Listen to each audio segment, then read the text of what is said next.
This is TJ Legacy, host of the Soapboxx Podcast. The live stream will start shortly, but make sure you like our Facebook page, follow us on Instagram, and tell all of your friends and family that the most infamous podcast on all your streaming services is about to go live. TJ, what's goody? It's HB. Can I just big you up real quick with what you're doing with the Soapboxx? Listen, anytime somebody takes their platform to educate and inform the culture of hip-hop with politics, pop culture, doing what you're doing and being responsible with your platform, I can't do nothing but salute you, TJ. Keep doing what it do. Keep repping for the culture. Nothing but love and respect for me, baby. Peace. Tell me what's really good. It's Peter Rosenberg, Hot 97, ESPN, WWE, Cheap Heat Podcast, all that. Big shout out to my peoples over at the Soapboxx, all right? My man TJ, Legacy Cole, the whole Soapboxx crew.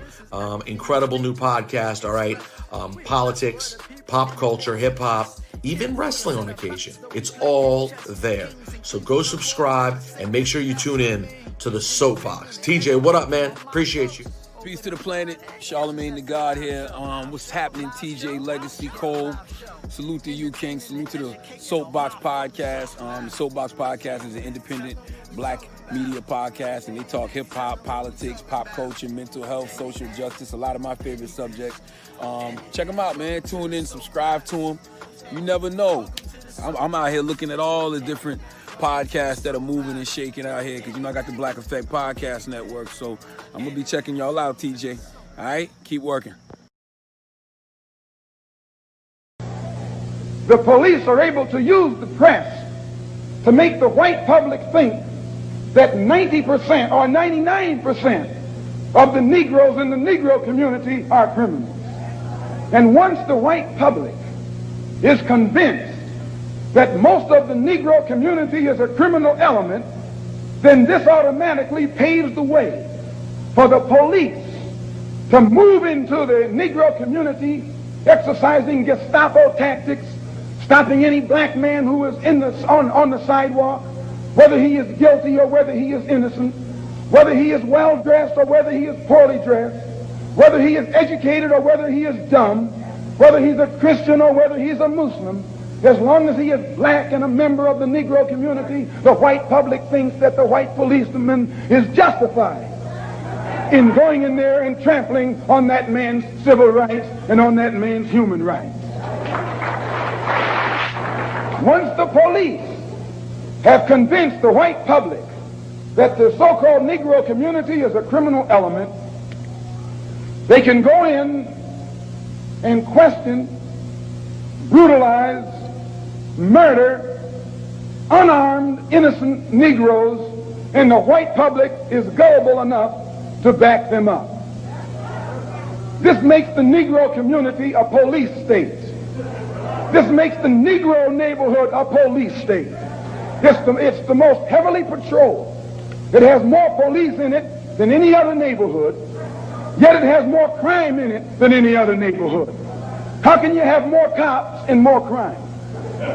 Why? It shows you that the cops must be in cahoots with the criminals. Hey, welcome to the Soapboxx Podcast. I am your host, TJ Legacy, and I am joined here today with the family, as always, on Thursday nights. Thank you for joining us all the way from, let's without further ado, all the way from Boston, Brockton, the Lady of the North. What's going on, Jesse? How you doing? What's popping? What's popping? What's popping? I'm good. How was your week? Good? Yeah, it was cool. It felt forever, but tomorrow's Friday, so it will. That's what's up. That's what's up. I know it's been a long week for most in the country and for myself included. What's going on all the way from in Tallahassee, Florida? She's on the hill, Hampton on the hill. What's going on, Javonni? Hey, what's happening? Definitely a long week, heavy for Florida, and I mean not only for Florida, but in Louisville too. But yep, definitely a lot just going on. So I'm happy to be here. Yes, absolutely. And my man 50 Grand, how you doing? Alan York, all the way from the NYC. How you doing, man? I'm doing well. I'm happy to be here. Long week for everyone, but we're gonna get it rocking and rolling. As you can see, I got my cozy gear on. The season is switching up here. So. Yes. I see. It's. I didn't get the memo. You and Javonni got the hoodies going on today. So, listen, we just follow Mother Nature. You just following Mother Nature. Is it hoodie? Is it hoodie season already? Yes, it absolutely is. At least for the last week or so. Not when you're in the house. Good. Because once it gets colder, I get cuter. So I'm all for the cold weather and the seasons changing.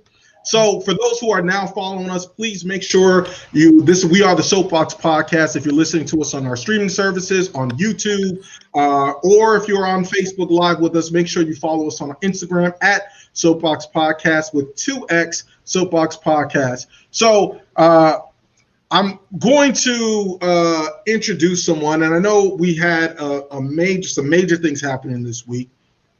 And I appreciate the Soapboxx Podcast, my co-host, giving me the latitude to make sure I introduce our next guest. So he is the founder of Blue. Hold on, let me get it correctly. He's a political scientist and founder of Blue Revolution, and so he's going to join us to break down the passing of Justice Ginsburg. Dr. Dan McCool, how are you today? TJ, I'm doing well, thank you, and thanks so much for having me on the show. I really appreciate it.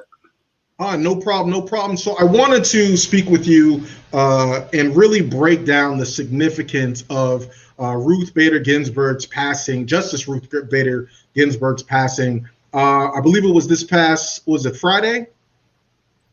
It was on Friday, 6:45 p.m. I'll never forget where I was when it happened. It's kind of one of those moments in your political life when it hits you like a freight train, and it was a big moment.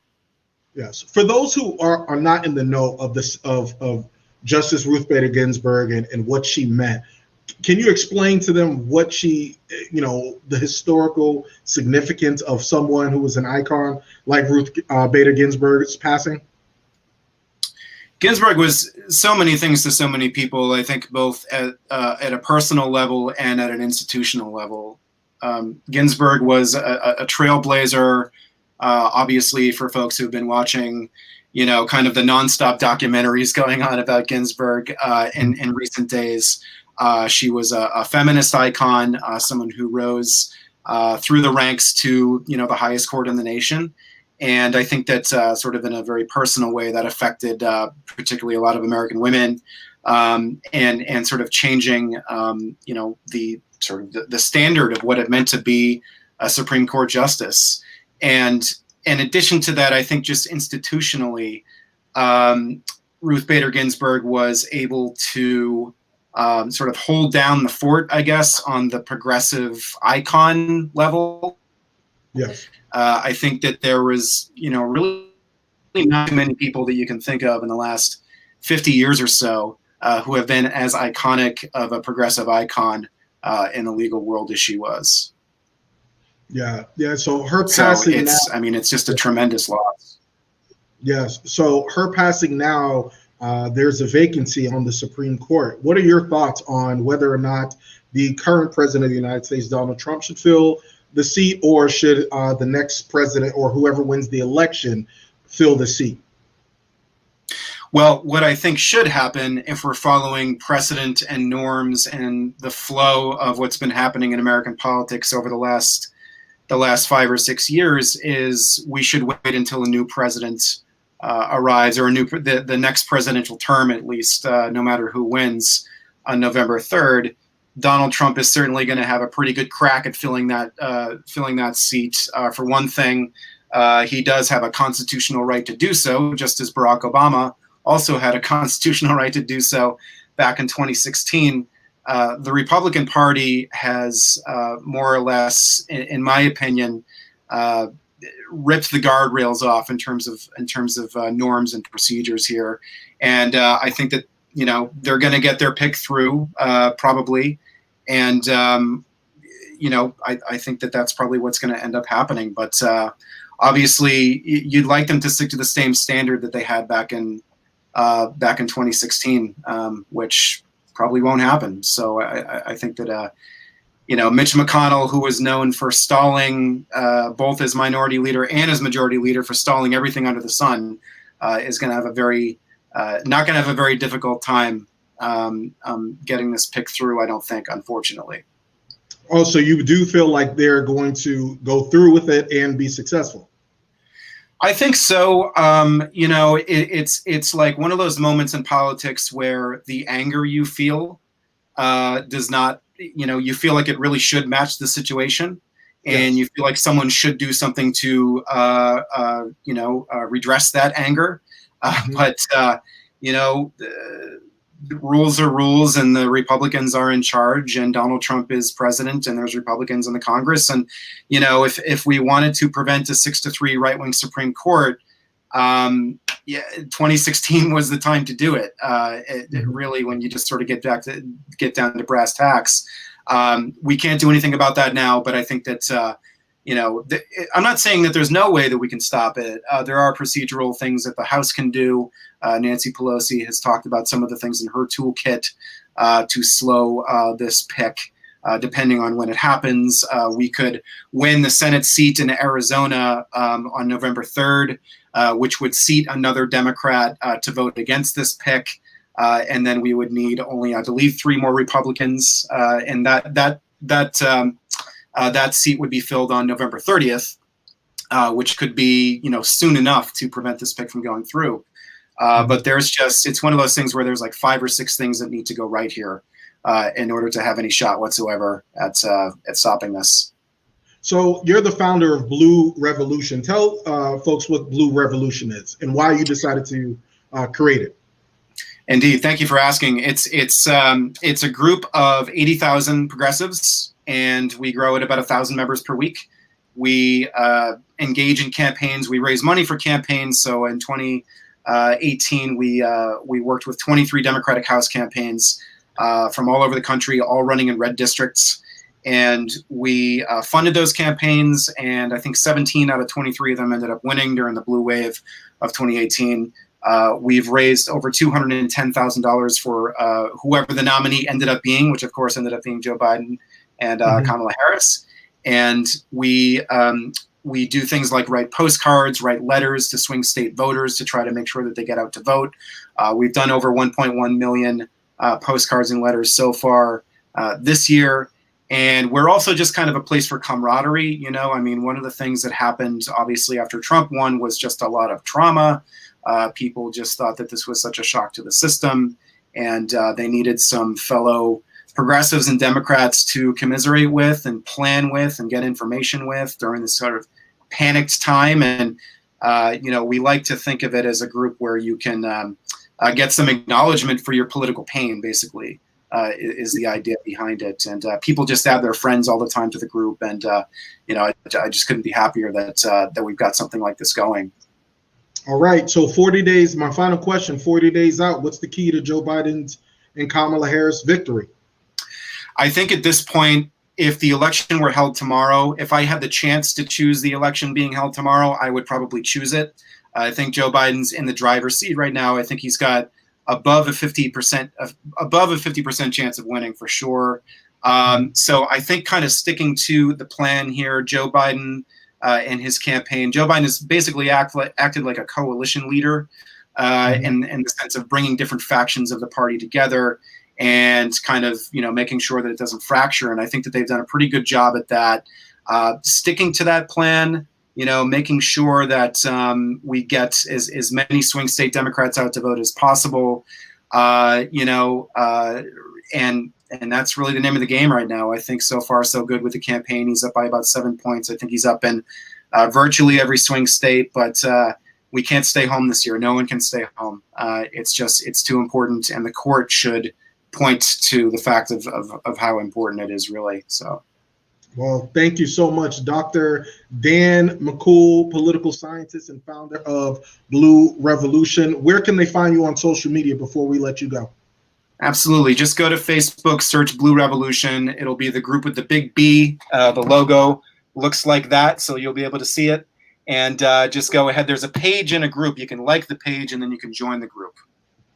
All right. Thank you so much for joining us and being on the Soapbox. We're definitely going to invite you back as a political analyst as we get closer to election day, so that we can break some of these things down, and maybe I'll invite some conservatives on here so you could possibly school them as well. That'd be fun. I'm a boxer. I can do it. All right, Dan. Thank you so much. Yeah, right. Thank you. Appreciate it. All right. All right. Hey, as we get this, keep the show rolling. Alan, tell us what's going on. We've had a tough week. Of course, everybody knows the announcement. Tell us what's going on with Breonna Taylor in city of Louisville. Still on mute. Well, the city of Louisville, there was rumbling starting on Monday that they were going to shut the city down and put it in a state of emergency. Officially Tuesday, the governor of, the mayor of Louisville, Mr. Greg Fisher, actually said that he declared a state of emergency officially due to the potential for civil unrest. As you know, upon yesterday, Daniel Cameron, who is the Attorney General, announced the official conclusion of the Breonna Taylor investigation. Now, one thing that a lot of people don't know is the city of Louisville actually has not stopped protesting, and they have not stopped marching since George Floyd and Breonna Taylor. So this is not something that is new, but of course the city had to be prepared for a little bit more traffic because they knew what the outcome was going to be. Now, the only thing as of right now, which we don't necessarily want to make light of, but it does look like already there was a shooting of a police officer that did happen on the first night of protest, and a man has already been charged. So, they were prepared for that. And when we say they were prepared, meaning the city of Louisville. And, as of right now, of course, there are a lot of companies and organizations assisting in bailout funds, as we do anticipate. Unfortunately, some of our soldiers out there will be getting arrested due to the curfew and due to the unrest as well. So that is probably one of the more just a reaction of everything that's going on this week on the ground level from Louisville, Kentucky. So I want to thank you. I appreciate that report. I wanted to start off by saying, and really get in the reaction of our women on the panel, because, a lot has been said all throughout since George Floyd, and really since this Black Lives Matter movement about, protect Black women and the value of life of Black people. So I wanted to start off with you, Javonni. Like, what was your initial thoughts when you heard the announcement of the charge, which is wanton endangerment of one officer that was indicted on that charge of 3 felony counts of wanton endangerment? Right. I was disappointed, but at the same time, I wasn't shocked. I didn't have my hopes up high. Not how things have been going, not from past incidents, deaths of Black men and Black women. I wasn't surprised. And I feel like in general, we have this conversation about how the Black man is threatened across America. And then we also have, like you said, that other conversation where it's like, but the Black woman is also not protected in America. We're not justified, and it's even harder. I mean, when we think about it, the right to restore a Black woman's vote was really through a fight just for me, from what I believe, is just to have white people vote. If they could have had it their own way, Black women would have been excluded from that whole voting process. But luckily we were able to, be a part of that. But, just in general, women, we're always kind of just trying to have that extra fight. So they chose shots fired that went to another home as the problem that needed to be solved, opposed to Breonna Taylor, who actually lost her life. So I was just done after that. Yeah. No, I get that. Just say, what was your reaction? And Javonni talked about it briefly, where there was more justice or more value in the stray bullets that hit apartment walls and doors than it was actually Breonna Taylor. So, what was your initial reaction when you heard the verdict? Just like Giovanni, the announcement, the charges. I was not shocked at all. I was prepared to hear that, especially they were doing too much with the whole settlement. I know that they named the street after her, which is great and all, but obviously we want more. And with them doing all of this extra stuff, I already knew in my mind that this was going to be the end result. Am I disappointed? Just like everybody else, more so than ever, but I'm not shocked with the way that this country is running and has been running. It's no surprise to me. Yeah, my initial reaction, and actually let me get you, because I know this is your story. I think we've all been involved with different protests. I guess my question to you is, and there may be some people that will think, well, do you feel like, even though it's apples and oranges, but do you feel like the fact that they got the settlement before they got the charges were announced, do you think that had a factor to do with the indictment or the other officers not being charged? It's hard for me to say that would be the case. I do think that I've always said, we've talked about it here on the show as well, that I felt that all the city needed to do was to prove or have some sort of alibi that they had a reason to be in the house. I knew as soon as they were able to prove that justice unfortunately wouldn't be served. So, just listening to the AG speak when he said that there was a quote unquote identified witness stating that they heard the police identify themselves. So that right there was their little crack in the window that they needed to say, okay, well, this is our justification for going into the house. Once the city had that, I knew for a fact that unfortunately no one would be held accountable for the wrongdoing of this murder. And I understand in these cases, and in general, a lot of times with cases, it is extremely hard to win both the criminal and the civil case. And a lot of people understand that. So I can't necessarily fault the family for taking the funds. And also, I can't necessarily say that even if they were to deny those funds or maybe prolong accepting those funds, if there would be any difference in the criminal case outcome. Because, like I said, at the end of the day, when you have the inmates running the asylum and you have people investigating themselves, justice is almost impossible in a situation like this. So I don't like to link the two together as far as, maybe if one didn't happen, another didn't happen. Maybe if the civil case doesn't get settled, the criminal case doesn't, because I do think that there are two totally separate systems in place.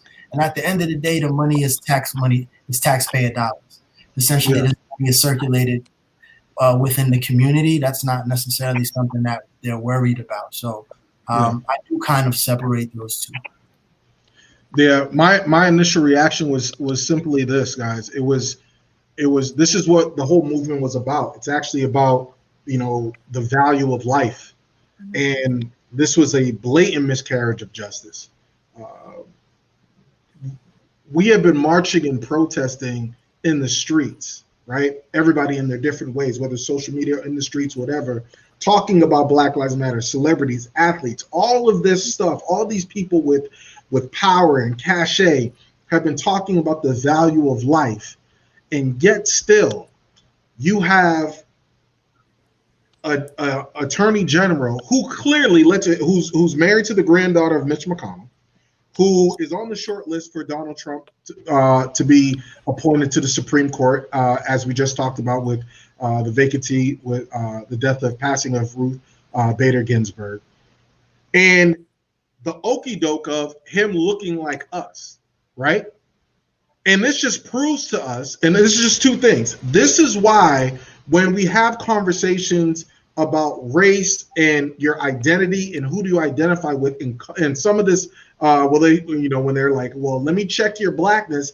This is why, because of stuff like this. Some of these elected officials, just because you look and have my same pigmentation, doesn't mean you're for our people, right?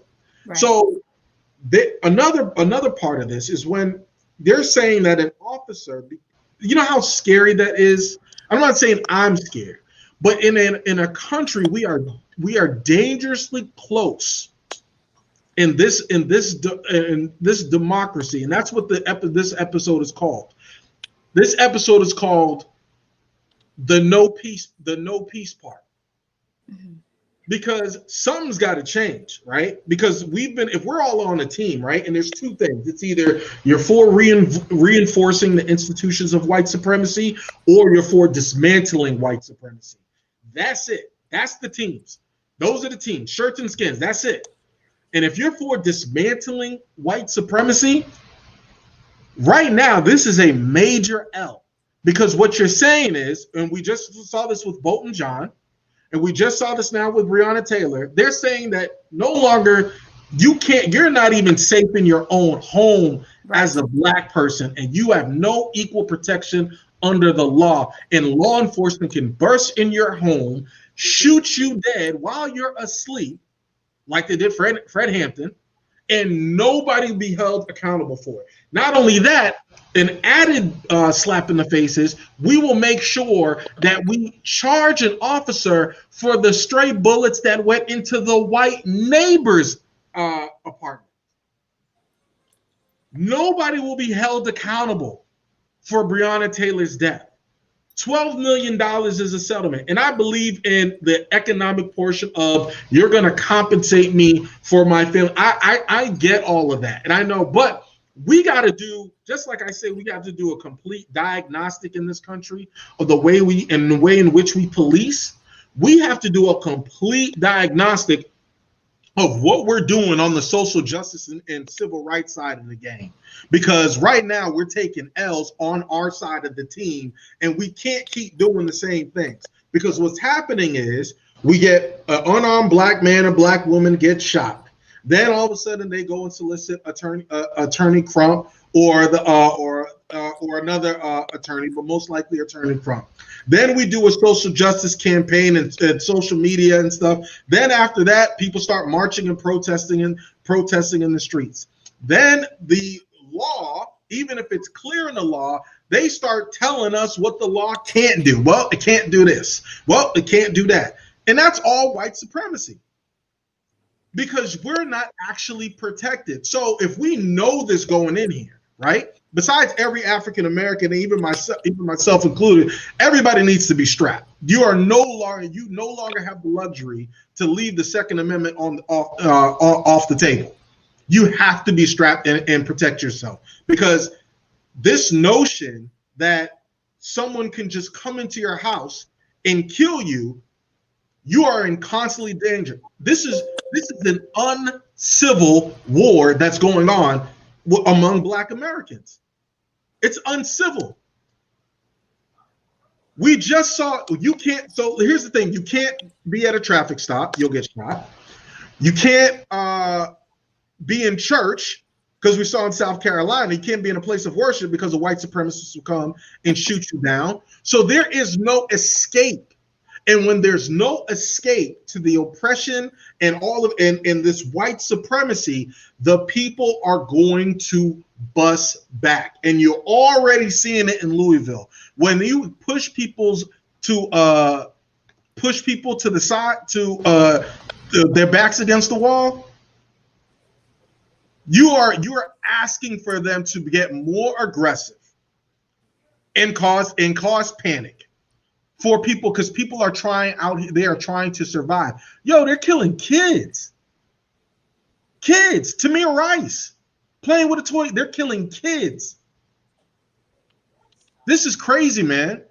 And I want to play a video because Joy Reid of MSNBC, she had a good point. So I want y'all to check this out. This was a Black Lives Don't Matter ruling because they said that her life was irrelevant, that the life of her boyfriend who was in the apartment with her didn't matter, that he attempting to defend her was the crime. The potential crime was him trying to defend his castle. So the castle doctrine is wiped away when police bust into your home. You don't have the right to defend yourself. Don't have the right to survive. You don't have the right to have medical attention applied to you. These officers don't even have to try to save you. They can just shoot you.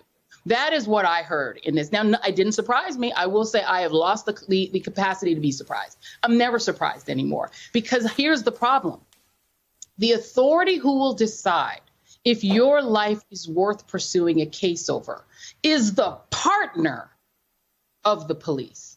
Their partner who works with them to make cases, who works with them every day, who knows them by first name, probably sends them Christmas cards, knows who their kids are, their friend, their partner. The prosecutor will decide if your life matters. And guess what? In 99% of those cases, they will say it doesn't. Yo, the fix is in. We keep playing this game of justice when the fix is in. We know the judicial system was not designed or built for us, right?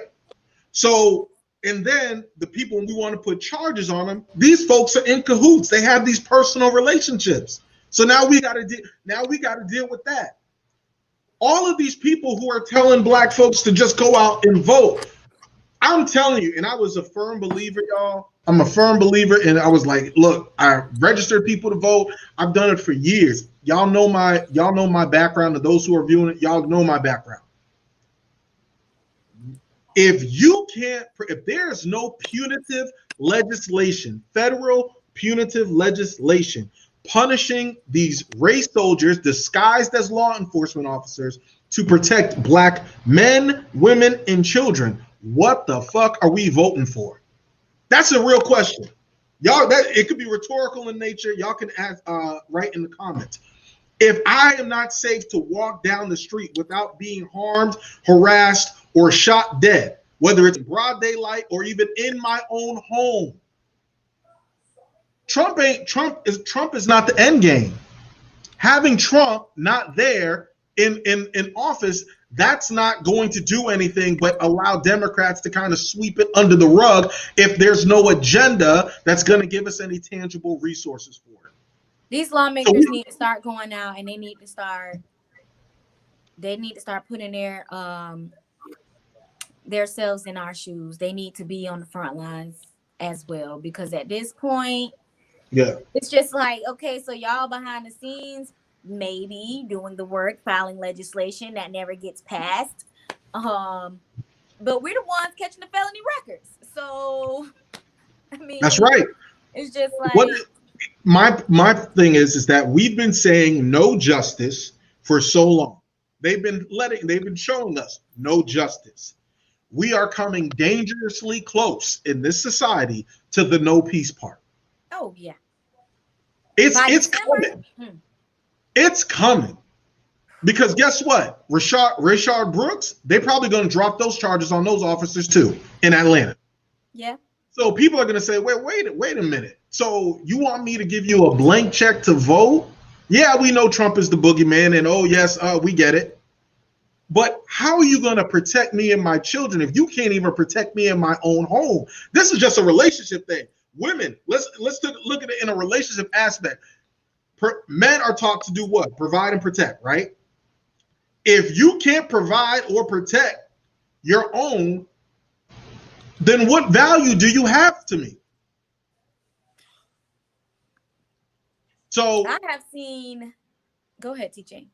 No, I just want, I was hurt, and the fact that people are saying, well, I wasn't shocked, and I don't blame y'all, but but you got to look at the judicial system has become obsolete. If people are more surprised when it works, when people are more surprised for justice than they are the injustice, you got to scrap the whole system. The system is racist. The system is not bringing any justice. And we keep bringing these settlements, and that's fine if you're getting compensated. But I'm seeing, and I know it's some people may not want me to say this, but I'm seeing way too much stunting after somebody's victims, whether it's their parents or their families, once their dead loved one is gone. Wow. I haven't. So now it's becoming a money grab, and it's incentive. We have to be honest. It's incentivizing some of the violence that's perpetuated in our communities when it comes to these race soldiers and these white supremacists. All they're saying is, because we're not holding the police accountable because they have qualified immunity. All they're saying is, hey, you got shot, we killed your family member. Guess what? It's going to come out of the taxpayers' money, not the police unions. They're not you losing their pensions. So what actual accountability? And having a national database for excessive force for these law enforcement officers is not going to do anything but tell us as individuals, okay, this is the officer most known for beating ass. And guess what? These white supremacists are going to sit there and glorify these people and raise money for these folks and honor these folks, similar to they did with the guy, with the white kid in the white man in Kenosha, calling him a hero. Be very careful. Remember, we said it on the soapbox first. Be very careful of the no peace part, because it's coming. It's coming. So we'll definitely stay abreast on that issue. And this is a weird transition, but speaking of abreast, we had and we're talking about voting. There was a political ad. Did I assign this to anybody? I did not. Okay. All right. So we have a brief commercial. We say that, hey, in order for us to stop and make some changes in this country, everybody says vote, right? Everybody says vote. Vote. Whether you're Republican, Democrat, you got to go vote. Right. And I know we said we need all hands on deck, but I want y'all to watch a commercial that was posted. It's a little controversial. So check this out, and we'll talk about it in a second. Get your booty to the pole, get your booty to the pole, get your booty to the pole, get your booty to the pole, get your booty to the pole, get your booty to the pole, get your booty to the pole, get your booty to the pole. Yeah. Did we get your attention? Good. So, you're really not gonna vote? You know it's more than just the president on the ballot, right? Check it. A district attorney decides who to prosecute, including whether or not to go after dirty cops. Do you know who elects the DA? We do. But you don't want to vote. Can't make it rain if you locked up on some bullshit. Want trades and coding taught in our schools? Then vote for the school boards that will prepare us for the job market. Want to end cash bail? Well, then vote for the sheriffs and county officials that feel the same way you do. But you talking about, they gonna pick who they gonna pick, shawty. Ferguson just elected their first black mayor. You know how that happened? It's clear Black lives don't matter to some of our current elected officials. If they matter to you, then don't let other people decide who's gonna run your community. Get your booty to the poll. Get your booty to the poll. Get your booty to the poll. Get your vote.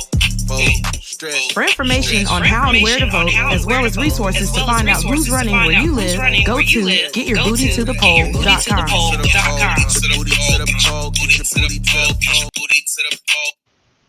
What did I do?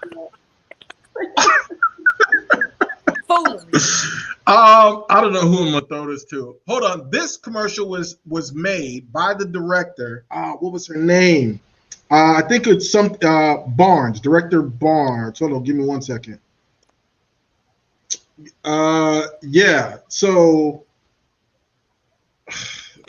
I don't know where to go with that. All right, listen. It was I'll get her name, but Alan, this commercial was directed towards men, right? And to make sure that black men go out to vote. Does this commercial make you want to go out and vote more? Well, I'll tell a couple things about it. Contrary to a lot of people's belief, I do not have a problem with this ad. I understand that a lot of people feel like it's pandering. A lot of people feel like it's disrespectful. A lot of people feel like it's insulting our intelligence. But at the same time, a lot of times, one, you have to meet people where they're at. Two, in my head, and just kind of like just surveying the landscape, I understand that we're coming off of a very popular show called P-Valley. P-Valley is a show centered around strip club culture. It is a big topic of discussion among social media. So in my head, they were just kind of incorporating what people are speaking about and what may get your attention. Now, to be completely honest, we wouldn't be talking about this if it did not serve its purpose. So no matter whatever you think about it, the purpose that it was intended to, which was have people talking about it, it served. Now, you may not like it. You may think that they are taking you for granted. But at the end of the day, there is a large group of people whom this advertisement is effective on. And even if it's not myself, I cannot add it. Who? People who are interested in voluptuous women who I've never gone to the strip club. First of all, when is the last time you looked at a political ad that was over a minute long? Willingly. I'm a wrong person because I do it all the time. Okay, so you're not the target audience. So you shouldn't be looking at the lens of if it's I not am the target audience. They said black men. Black men. Us. We are the target audience. Black men are not a monolith. And you are a political organizer. So if it's not for you, it doesn't mean that it's not for nobody. I don't remember the last time I watched, or anyone that I know has watched a political ad that was over a minute long. Yeah, I agree. I know. You see those political ads, you see those voting ads, you tune out immediately. So whatever you think about this ad, it's effective, even if it's outrage, right? Even if this is some bullshit. But get your booty to the pole. So like I said, I'm not a type of person where if it's not for me, it's not for nobody. It's for somebody. You think I'm hoe hating? Am I hoe hating? Well, I know you have your ideologies about the underworld. Listen, so it's skewing your opinion as well. Listen, Naked Fan, what is it? The Naked Hustle, OnlyFans. I look, if that's what you want to do, that's fine. But I don't need for me to go vote. Or for black men, I find it insulting, and I don't think a political organizer. I just want you to let you know you are not the target audience. As a target audience, TJ. As a black man, right? You're telling me to get my booty to the poll, and she talking about make sure that you vote for school board so we can have better career opportunity, better career opportunities. Thanks, stripper, for giving me career advice. I don't need career advice from a stripper telling me that what is that? You see how your opinion is skewed because of your views? No, that's a lot. Even though you're a black man, the ad is not meant for you. Yeah. If I'm gonna get advice, right? If I'm gonna get advice on the stock market, I'm gonna go to a financial advisor. I'm gonna go to a broker. I'm gonna go to somebody like that. Guess if I'm looking for a house, I'm going to go to a realtor or somebody that knows something about realtor, right? I'm not going to get job opportunity advice or career advice from a stripper. Does that make me not soliciting career advice, TJ? Huh? She was not soliciting career advice. She told you. She did in the video. Do I got to play the video? I don't want to play the video again. But anyway, it's in the video. I see what Alan is trying to say. I see why you may feel insulted, TJ, but like Alan said, it wasn't targeted for men like you. It was targeted for like people who otherwise probably wouldn't go out and vote because maybe something as simple as watching the political campaign. That's, Black men come out, but that's a myth. Black men come out in droves to vote, especially in heavily Democrat. Right, but they were probably just trying to appeal to a certain type of audience to Tell them to get out and go vote. I mean, they did it. We have a Soapbox Nation, Lewis, who is an activist, talking about play the video again. Y'all need to get some water for y'all political thirst. Listen, I'm not saying that, anybody, look, we may need all hands on deck to get voter outreach and all that kind of stuff, right? But what I'm saying is that why, when it comes to African Americans, right, does it got to be some gutter shit? Right. Like, why does it got to be like, for instance, like in other communities, right? They don't do stuff like this to get their attentions. And we come out. The myth is that Black folks don't come out and vote.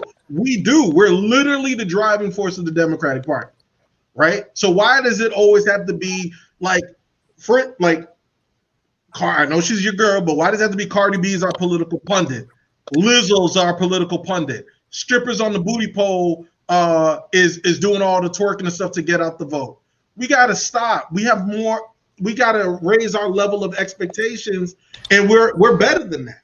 We're educated folks here sitting on this platform. There's plenty of educated people that could go out and vote and get people to come out and stuff like that. This is just it's like pandering to that stuff. Like you said, Alan, it is pandering, and I am about elevating people to your level, not trying to stoop down to their level, because I don't see the effectiveness of it, but I could be wrong. Javonni, what's your thoughts? I think they want you to feel that way about it. I think it's just a lot going on well, not even just right now, but I think, yeah. They've really been playing off of social media for Black people, and they've been playing with our mind and our head, degrading us, trying to make us feel like, just do what we say. Just go ahead and get your black tail out there and vote so we can win this thing. That's how I feel about it. It's just the message. Okay, so outside of that, the stripper video, what's next? Is there going to be is there going to be a more educated, sophisticated video coming out with Black people, in the office working, or Black people having their own businesses? Is that going to be next? Because if you're just trying to have this one category of women shaking their ass, and maybe I'm assuming that it's attracting people who go to the club, maybe. I don't know. But it's like Alan said, it is probably some people who may watch that video and actually go vote. But I'm just saying that in general, we have to make sure that we still promote the message that it's not, that even though they made this video, right? And some Black people, you included, are offended. So we don't want to also promote the message of like negativity surrounded by voting, because that's what I think sometimes they do. We don't really know like who's behind these messages, and if they're trying to send a message to discourage the Black vote, or what's really behind it. So I think just in general, we just need to stick to the mindset of like, just try to vote. I'm not trying to be Laura Ingraham talking about, shut up and dribble, or climb the pole and dribble, or whatever. I'm not trying to be that person. All I'm saying is we're in the space right now, in the social justice space, when we're talking about values of life, right? We can't increase the value and the expectation of life if we're going to continue the culture of over-sexualizing Black women specifically. Like, we can't have it both ways, right?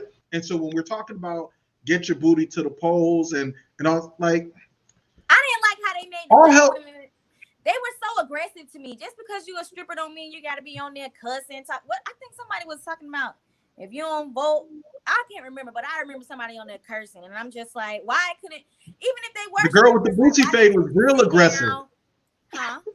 The girl with the boosie fade was real aggressive. The blonde boosie fade, she's like, and just because they're a stripper don't mean they had to be aggressive. They still could have been ladylike, like, hey y'all, I'll be voting this year. You can also catch me at but it didn't have to be like, y'all need to be voting, because it's just like, what?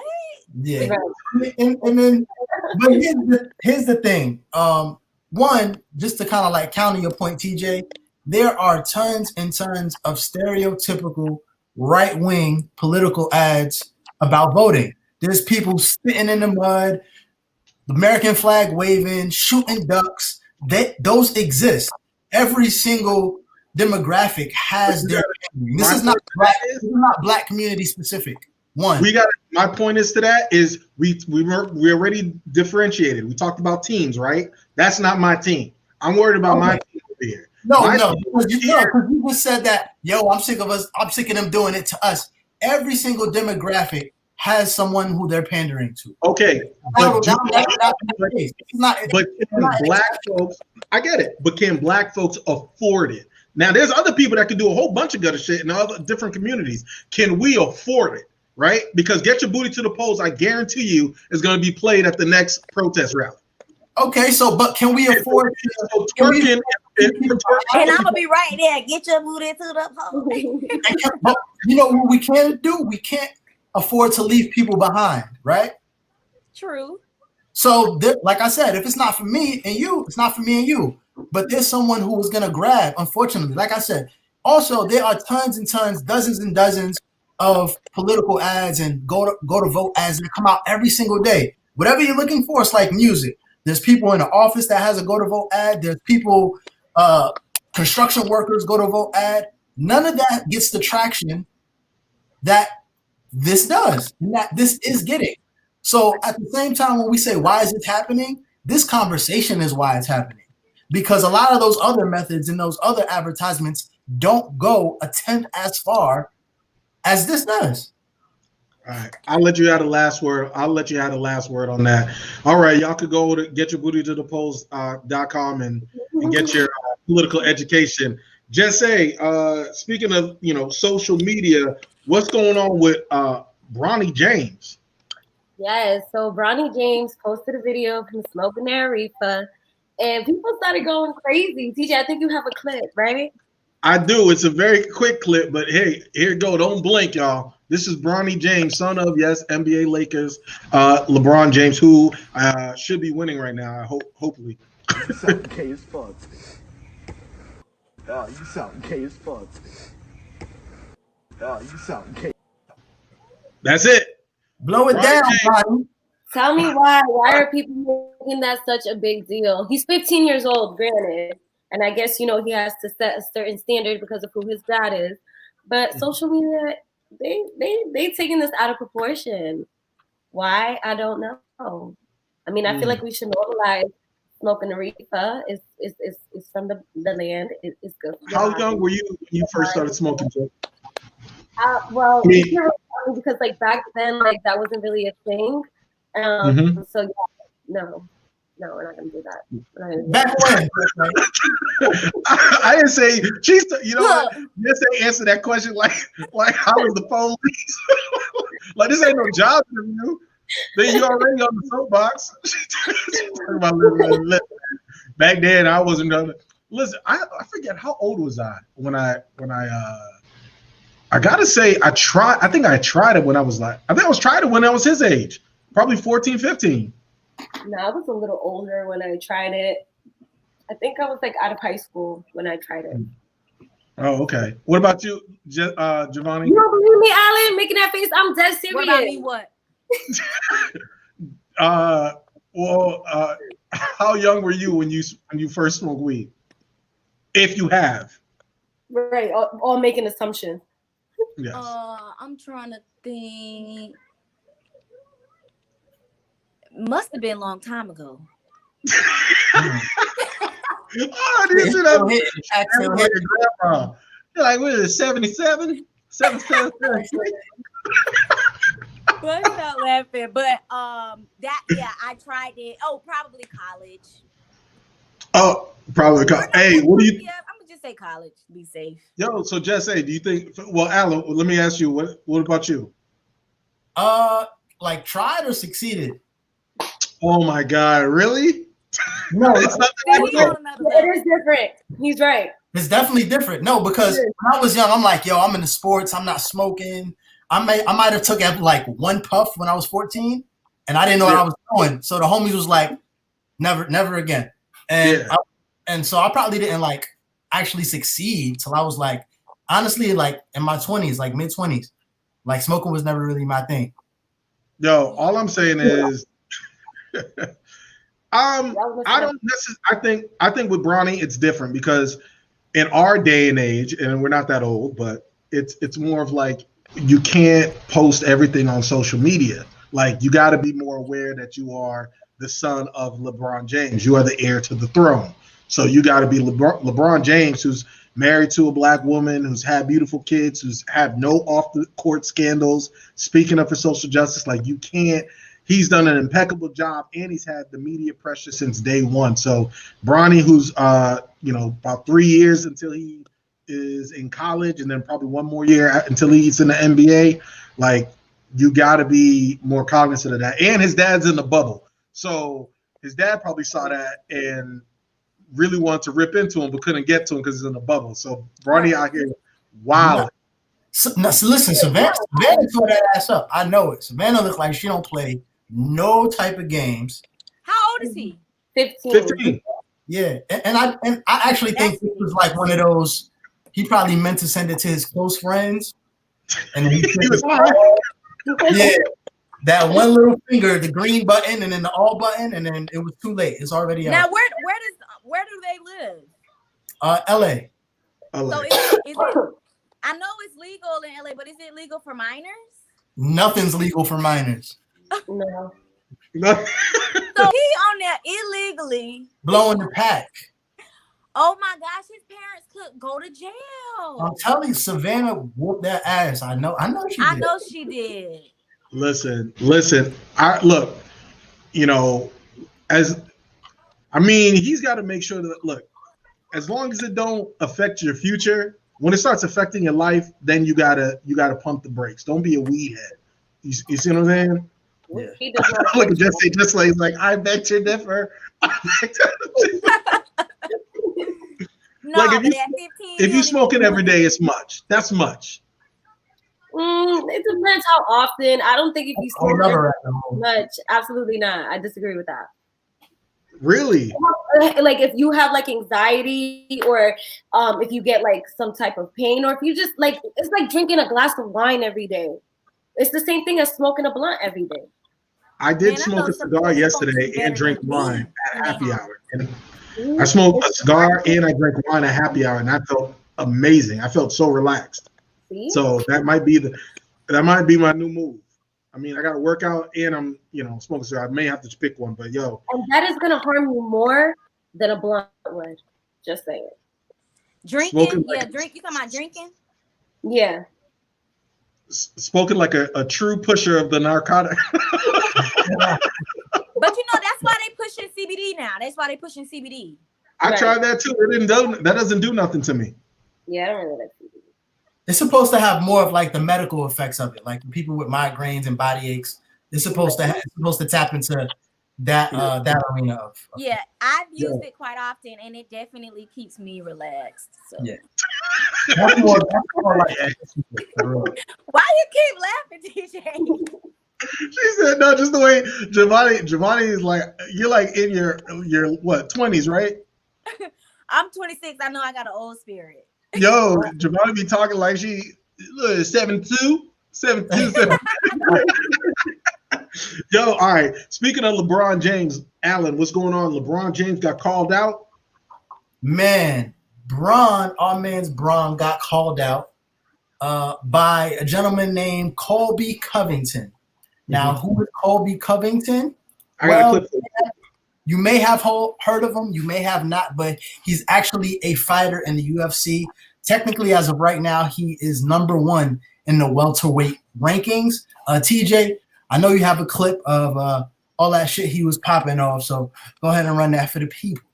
There you go. Ladies and gentlemen, the silent majority is ready to make some noise. If you thought that was a beating, wait till November 3rd when Donald Trump gets his hands on Sleepy Joe. That's going to be a landslide.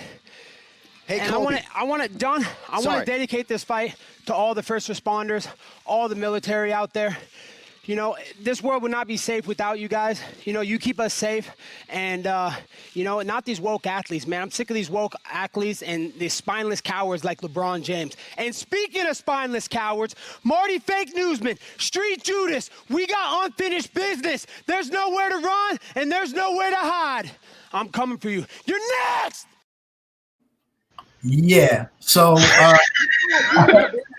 now, if McCool had a commercial, it would be that. Yeah, so that was actually right after a fight. As you can see, he was a little bit winded, and he called out the woke athletes. Now, the funny thing about this is him calling out LeBron James. A lot of recently, especially with the shooting of a couple of police officers in LA. Actually, the LA sheriff called out LeBron as well to condemn the shootings of the officers. So LeBron kind of has become sort of like a hit piece for people over in the right wing just because he's vocal about injustice. And the funny thing about LeBron being a target is LeBron means well. He's done everything amazingly, but LeBron is hardly a radical. He simply just does the surface. We want equality. Y'all are treating us bad. We have to do better. This is not someone with extreme. He's not a Black Panther. He's not full Malcolm X. So for people to actually pin him to the cross out of everyone who's speaking out is hilarious to me. But, you know, heavy is the head that holds the crown. So Kobe is talking big smack. Update, he went on Twitter and said, LOL at the snowflakes. LeBron cannot last 10 seconds with him. Pause in the ring. Of course, he's talking big fighter UFC talk. So for me personally, I just find it hilarious. I find it amusing. But this is what it's come to. LeBron, hey, man, saying, please stop killing us. And Kobe he takes such offense to it. He's so angry. He wants to know why people are standing up for inequality. So honestly, Alan, I think we're giving Kobe Covington too much credit. He's not that smart. What he's doing is exactly what fighters have been doing since day one. Muhammad Ali has done it. Floyd Mayweather has done it. That is, be controversial so that you can increase your cash flow. And who better, right, to be polarizing than to align yourself with Trump, wearing his hats in interviews, talk about Make America Great Again, and then also talking about and using LeBron James' name for clout. That's all he's doing, because no one gave a damn about this dude as a fighter until he started wearing the Make America Great Again hat. Now he's doing that because guess what? If people hate you as a fighter, guess what they're going to want to do? They're going to want to see you get your ass kicked. And so guess what? Now they're going to pay to see you fight. And that's what promoters like Dana White, they're going to put you on the main card and probably put you against someone who's Black, like they did with him and Tyrone Woodley. Try to put you in the octagon with somebody Black so that people will want to pay to see you get knocked out. This is all a money grab. He's using LeBron James to get clout. He's using LeBron James to get media because LeBron James has a platform and he's in the bubble. Because there's, like, you're right, there's so many other people that he could have called out, but he called out LeBron James because LeBron James is viewed as a leader, whether he wanted to or not, a leader when it comes to social justice and athletes using their platform. He didn't call Colin Kaepernick. Colin Kaepernick is technically not working right now. So he could have called out Colin Kaepernick, but he called out LeBron because LeBron has that platform and he knew it would get media coverage. And Kobe Covington is the same guy that got his job broke by dude from, I believe he was from Ghana last time. So this is his first fight back. So hopefully eventually he's going to write a check that his ass can't cash, and I can't wait for it. And he's not going to get my money because I'm probably going to illegally shoot it somewhere. So how about that? How about it? I'm kidding, UFC. If we ever partner together, I would never do it. But yes, how about that? Ladies, anything? What do you think about his aggression? Like I said, right after that was over, he could use a blunt. All right, Javonni. So tell us, Ron DeSantis and this legislation, what's going on with him? Well, pretty much in Florida, Governor DeSantis, he is cracking down on protests. On Monday, or protesters, all that. On On Monday, he proposed this legislation. He had sheriffs, police officers, attorneys in the background. Like, listen, if y'all go out and it's seven or more of you all, and you cause a disruption in Florida, you're gonna be arrested. You're going to jail, and if anybody gets hurt, you're getting a felony charge. I got a clip for you too. Yeah, go ahead. Gotcha. So that there's no misunderstanding today, this is a peaceful protest. This is a riot. We can tell the difference. The governor can tell the difference. Our law enforcement officers can tell the difference. In the event you didn't get that, let me show you something. This is a peaceful protest. This is looting. If you loot, the next thing you can try to steal is something off of your food tray at the county jail, because you're going to jail. That's a guarantee. And we're going to enjoy taking you down there. Some people are slow learners. This is peaceful protest. Peaceful protest. This is violence. This is violence. It's not acceptable. It's not acceptable. I truly believe in our God-given right and our constitutional right to speak openly and freely to address our government. That's important. Every day. We listen every day. But I've also watched. All right, that's enough of that. All right, look at, they thought they were so cool. He really thought he had a bar too. Him giggling, little frat boy jokes. And right. But I mean, DeSantis called it, in his terms, the boldest and most comprehensive plan right now that Florida needs. And I mean, I feel like in general, a lot of people, the reactions were, what type of riots have we really had in Florida? Like, yeah, we get down, we protest in the streets, but it ain't been like riots. It's not like we're in Minneapolis or a whole bunch of stores have been broken into or buildings have been set on fire. Yeah, some police cars have been set on fire and maybe one Walmart, but not that deep. But at the same time, I just know it's a scare tactic because, for one, according to what I know so far, nobody has picked up the legislation. And if we know, based off of just how the system is set up, the governor, I don't think he technically can carry his own legislation into the chambers. So we're waiting to see if, somebody from the Senate side or the House side is going to pick up on his legislation. Of course, Dems, they were pissed off about it. Representatives and a couple of senators, they were just like, this is ridiculous. And, we already know there's going to be plenty of lawsuits. Litigation is already on its way. ACLU, they have already stood out against it. I'm not sure if Southern Property Law Center, if they're going to speak up against it, but yeah, people are saying it's unconstitutional. It's just, how can you do this? How, Sway? Listen, real quick, I don't have much to say to it because it is unconstitutional. This is just more puffing out their chests, trying to get into the good graces of Trump and these police unions who act like organized mobsters when it comes to making sure that they protect their anti-Black racists that are in their law enforcement agencies. So this is more anti-protest, anti-Black legislation. We shouldn't expect anything different from Ron Disaster in Tallahassee. So Democrats just need to get on the ball. Start looking at who's going to run for governor, because if you can get Trump out, get this guy out, who knows? Please just make sure that whoever we nominate ain't going to Miami on excursions.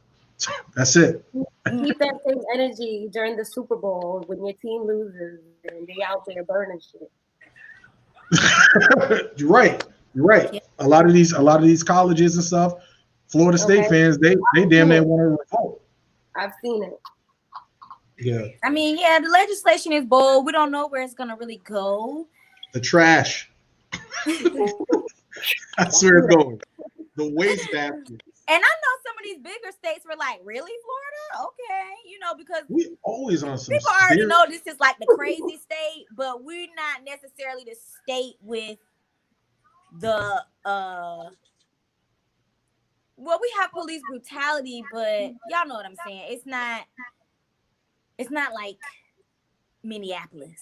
That's not happening here.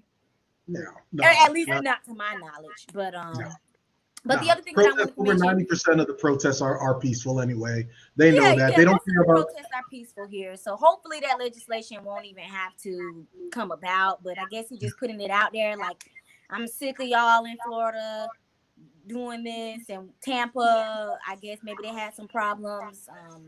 So I guess they don't care about peaceful. They don't care about peaceful protests. They care about convenient protests. Like you used the 2 pictures.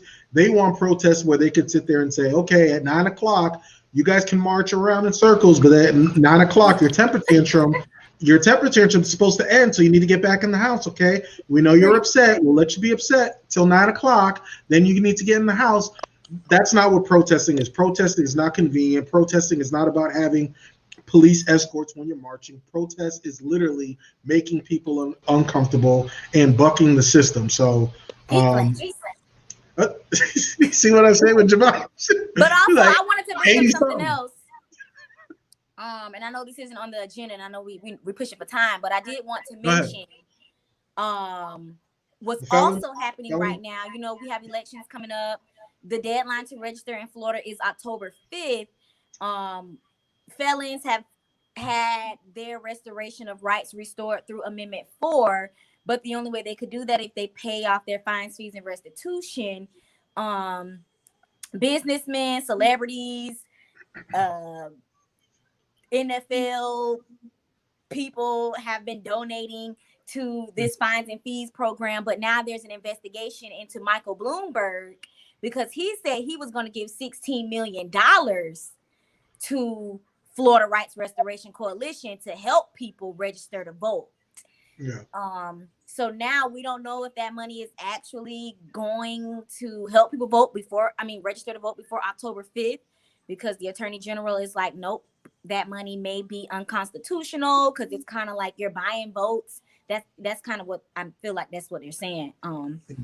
But yeah, so it's a lot, you know, just going on right now. And then of course, one more other thing, the guy who sponsored the amendment, Desmond Meade, he got denied clemency, so he won't have a pardon, but he will still be able to vote. And that's kind of like a big controversy right now. You know, like, how do you put a constitution? How do you put an amendment to the Constitution, but you get denied your full restoration of civil rights in Florida? So yeah. Florida is tough. If people didn't know, Florida is tough. Yeah, they on some other stuff. Hey, we're gonna move ahead, and I'm gonna go with Just Say, what's going on? Give us a celebrity selfie. Oh, okay. Wow, I didn't think you were gonna pick on me yet. So we just celebrated, or there was the 72nd annual Emmys. Woohoo! I'm gonna be on there one day. Even if I'm 60, I'll be there. Speak it to existence. Right. Manifest. Oh, that's right. So Black excellence R&B sensation Her, she delivered a memoriam. Basically, let's see. Okay, I'm gonna start again. So she delivered a memoriam to give tribute to all those that we lost this year. We lost Chadwick Boseman, Wakanda Forever. That was actually really sad. For me personally, I don't even want to talk about it. Naya Rivera, along with other people. We also had the youngest to ever do it, Zendaya. She won an Emmy for Best Lead Actress in her drama series for Euphoria. If you guys have not watched that, you guys should. That's my show. I haven't seen it. You have to watch it. It's actually pretty good.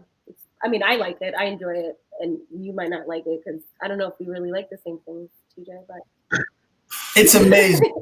It's a pretty good show. It is. Go ahead. I'm sorry. Go ahead. No, you're fine. And then long overdue, because I never knew that Kerry Washington never received an Emmy. And she won her first Emmy Award as producer of the show All in the Family and the Good Times Revival, which is pretty awesome. But like, that was definitely overdue. She should have got an Emmy, because you're not going to tell me that amongst everything else that she's done, she hasn't killed it in Scandal. Okay. I remember walking around trying to act like her. Okay. I was dating this white boy and I was trying to act like her all the time. Like literally. Wait a minute. That's a story. Some swirl. Very long overdue. Congratulations to them. Yeah, that's what we have for the Emmys. Do you want me to go with the other stories as well? Yeah, go ahead. In other news, we're going to talk about Mariah Carey. And I guess she wrote a memoir. And in her memoir, she basically talked about her brother and her sister. And I'm very shocked that I don't have it written down. So shame on me. So yeah, basically, she was talking about how her sister tried to pimp her out. Give me a second, guys. I thought I had written this down. TJ. No, she pimped her out. You told me that she pimped her out, drugged her, and tried to sell her. So it says, so I'm going to read the quote. Through the years, both my sister and brother have put me on the chopping block, sold lies to any gossip rag or trashy website that would buy or listen. They have attacked me for decades. But when I was 12 years old, my sister dragged me with Valium, offered me a pinky nail full of cocaine, inflicted me with third-degree burns, and tried to sell me out to a pimp. Damn. That's pretty deep stuff, especially for a 12-year-old. So yeah, that was something that I'm just finding out about. And then also in other news, Vanessa Bryant, which is Kobe Bryant's wife, is suing the Los Angeles County Sheriff because of the pictures that were released of the crash that killed Kobe and her daughter. So the lawsuit basically states that she was shocked and devastated, and she's suing. Basically, it's to seek damages for negligence, invasion of privacy, and intentional infliction of emotional distress. So that's in the works right now. And while we're on the topic of Vanessa, for you guys who don't know, in a recent interview, her mother went on, I forgot the station, it's a telenovela TV network. And she went on a show called El Gordo y la Flaca, that basically means the fat one and the skinny one. Really? I might take that. I like that. El Gordo. And she, so her mother basically went on the show and did an interview, and she claims that basically she's been trying to get in contact with Vanessa and Vanessa's daughter, and the last time that she went there to go visit, she was apparently taken off the visitors list, so she's no longer granted access to go into the home. She stated that she was living in a $1 billion home that Kobe was paying for, and he promised that as long as he was living, that he would continue paying for it. And what happened was that one day Vanessa and the daughter went to the mom's house, this $1 billion home, because Vanessa's mom is saying that her daughter was like having bad dreams and seeing like Kobe on the couch and stuff. And so they started staying with the mom. And then the mom ended up saying, and then Vanessa ended up saying, we need to sell a house. And they ended up selling the mom's house. So she's basically going through a financial hardship right now. She went on the show to basically air out a lot of this dirty laundry, which I personally find it distasteful. I feel like it's way too soon to even be putting stuff like that out there, but she's probably going through her own stuff. She's probably grieving differently. We don't really know what's happening behind closed doors. And yeah, that's that. That's my celebrity something. Word. Thank you for that. Look. Hey, she was married. She got that mama mentality. She is out for vengeance. She's holding every and any and all people are accountable for Kobe. So you just got to stay clear of Vanessa Bryant. So she don't even need the bag, and she's like, everybody's gonna pay. Everybody's gonna pay if you had anything to do with it. So yes, thank you for that celebrity selfie, Alan. Muted. He's on mute.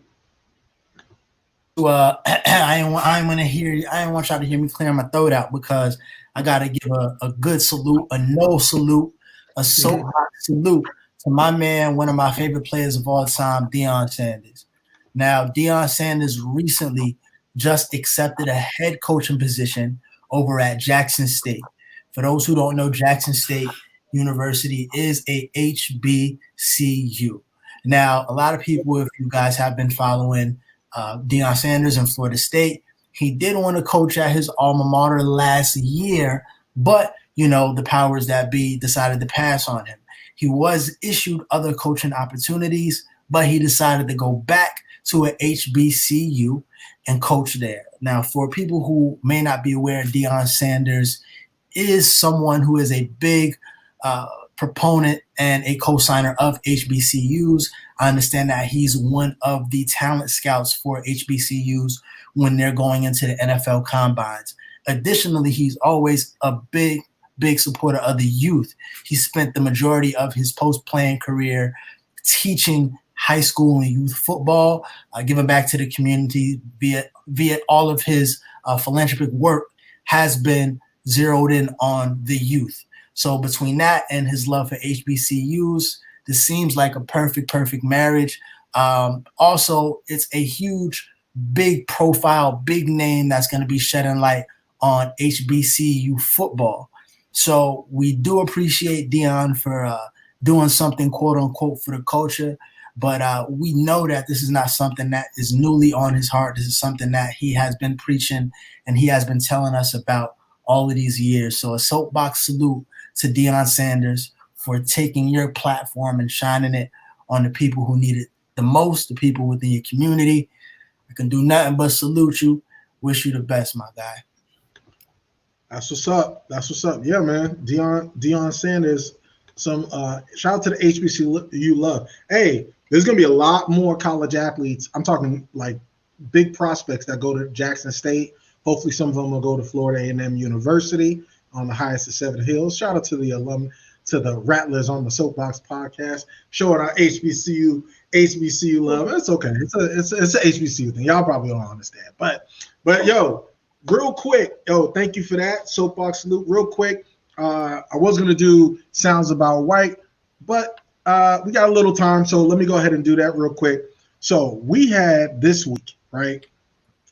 I'm gonna call her. Her name is Lori. Let me make sure I'm saying this correctly. Right? Her name is Lori. I'm gonna say Lawlin. Lori Lawlin. She played Aunt Becky on the show Full House. So as you know, she's in that whole scandal with her with the family getting their kids with the admission into the schools, right?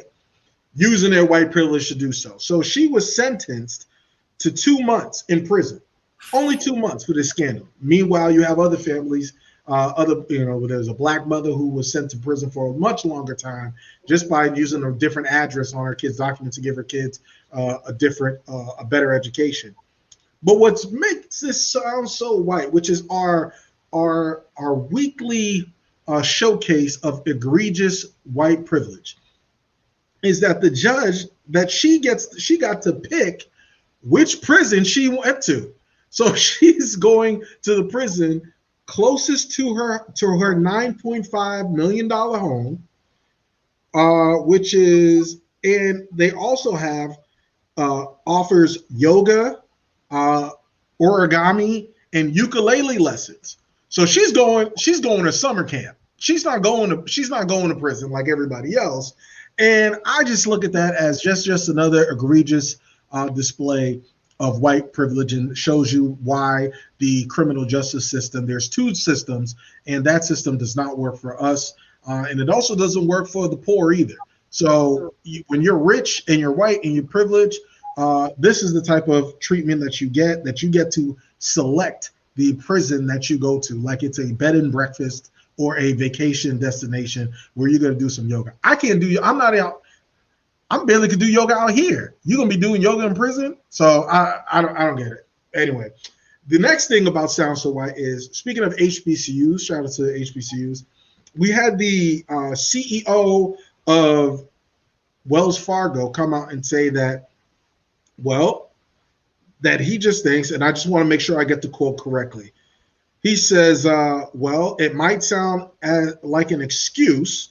He said it might sound like an excuse, but the unfortunate reality is that there is a very limited pool of Black talent to recruit from. And to that I say BS. There's no shortage of Black people who are qualified to work within banking or finance. And there's literally entire institutions dedicated to making sure that there are Black people who are equipped and talented to work in banking and finance. And they're called HBCUs. That's literally what they were created for.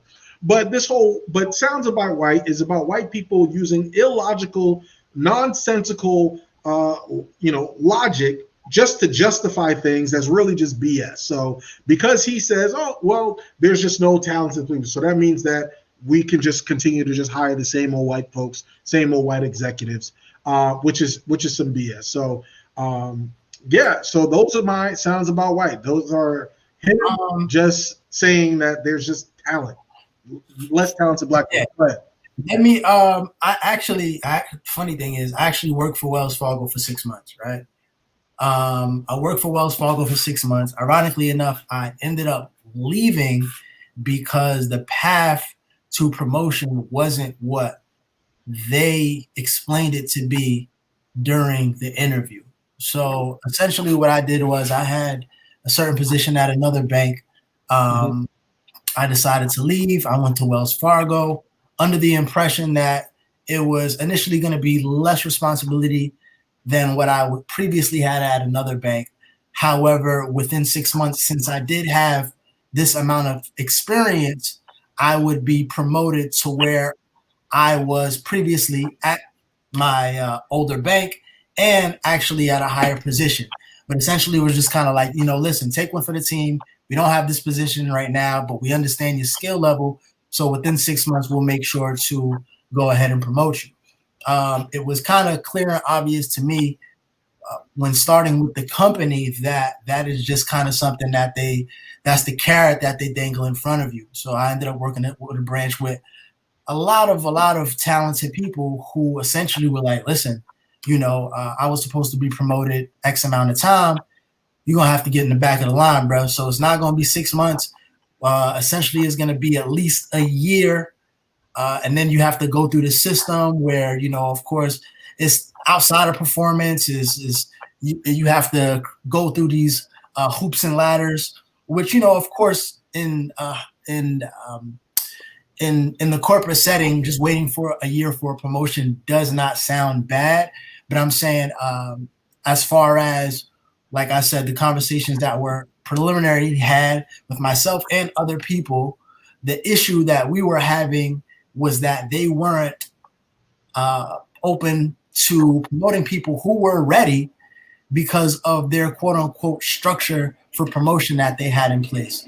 Now, I say all of that because, us being minorities and us understanding what our skill level was in those conversations that were had, we are, and especially with our generations, we know our worth. So not only did my colleagues were like, listen, we're not going to sit around and wait for you to drag your feet on a promotion. And next thing you know, we're here being undervalued and our skills are not being maximized for 2 to 3 years whenever you decide that we have the favoritism to move on. So what do we do as Generation X? And we look for better opportunities. And so I was able to go out into the market, and with the experience that I had prior to me going to Wells Fargo, because of what I was doing previously, another bank took a chance on me, and it was like, listen, there's no reason that you need to be doing what you're currently doing with that company when you have all of these skill sets and you have all of this experience. I ended up going over there. And that's how institutions lose talent. They don't see what they have right under their nose because whatever structures they have in place. And I think not only does my generation, but minorities in general right now, we understand that we need to go get our worth as soon as possible and not wait for some big corporation to come get us. We're going to make sure we go get our opportunity and our bag elsewhere. So that's my little story. They need to go ahead and revamp their whole promotion process in my head because the talent is there, but no one's going to sit around and play second fiddle while you twiddle your thumbs and recycle all your corporate homeboys while whatever you need is right under your nose. So, yo, appreciate you sharing that, man. And just to support you because you are my brother, I got $5 in my Wells Fargo account. I'm taking it out tomorrow because how dare they treat my man like that? So I'm shutting down in solidarity. Y'all can't have my $5. I can have this type of treatment from Bank of America or some of these other credit unions. But tomorrow, I am out of here. I'm out of Wells Fargo. So I appreciate you sharing that, brother. And I got you in solidarity. Each one teach one. Listen, right, we're gonna bust down that $5, y'all. We're gonna bust down that $5. We're gonna start a brand new liberation. Right. Yo, so we've got to the end of the show. Let's hit it. Hey, what is your moral of the story? Oh, before we do moral of the story, just want to let everybody know, thank you all for watching, tuning in. We've engaged a lot of folks today on our streaming services, whether you're following us or listening to us on our podcast platforms. Follow us on Instagram, Soapboxx Podcast with 2X. And also, we have a Twitter. We're going to launch our Twitter. It was suspended for some reason, and I never checked on it. But we have a Twitter. We're going to start building that up so that that will give me more things to do like I need it. But yes, we'll have a Twitter so we can start tweeting things or start engaging on Twitter as well. So yes, moral of the story as we go around the horn. I'm gonna start with you, Jay. Javonni, what's your moral of the story? My moral of the story would definitely be just to prepare yourself to register and vote. And like you said, I know I don't want to take this from you, but it is about to get to the no peace part for all of us who are fighting for Black Lives Matter. Alan, what's your moral of the story? My moral of the story is, and this is just for TJ because I know he loves this so much. I just want to let you know. Anything. He knows me pretty well. This could be anything. Go ahead. The moral of the story is get your booties to the pole.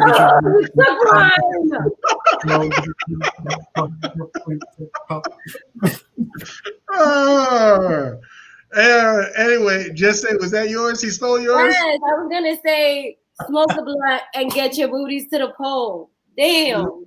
You gonna forget. You gonna smoke and forget. We're like, what was I supposed to do today? Oh, that was today? Oh, that Biden meeting today?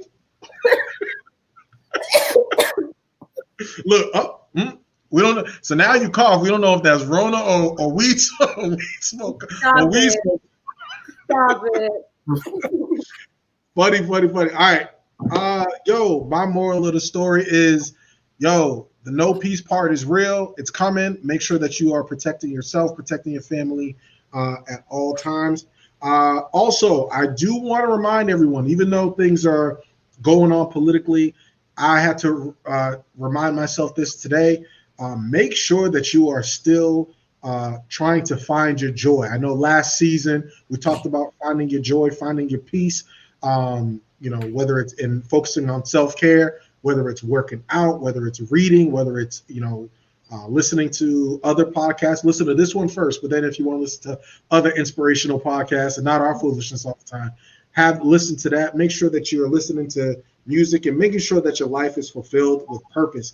And don't allow yourself to surround yourself with people who have low expectations. Challenge yourself to challenge yourself to only deal with people who have high expectations, not just of you as a person and as an individual, but challenge yourself to say that you have high expectations of them.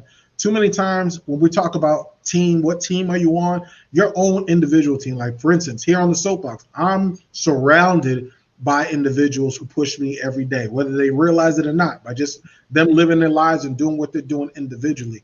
It makes me want to go, and the Soapbox makes me not want to disappoint them. So we continue to innovate and continue to push and grow. Surround yourself, find your team, and make sure that y'all are pushing each other so that you can reach the level of success and the peace that you wish to attain on God's good earth. All right? So that's the moral of the story. For Jesse, for Alan, for Javonni, we are the Soapbox Podcast. Appreciate y'all for sticking with us, tuning in. Make sure, and all the support and all the love, we're only going to grow and get better and better. We definitely appreciate you. At the time we're going to post. So Soapbox Podcast, we out. Peace.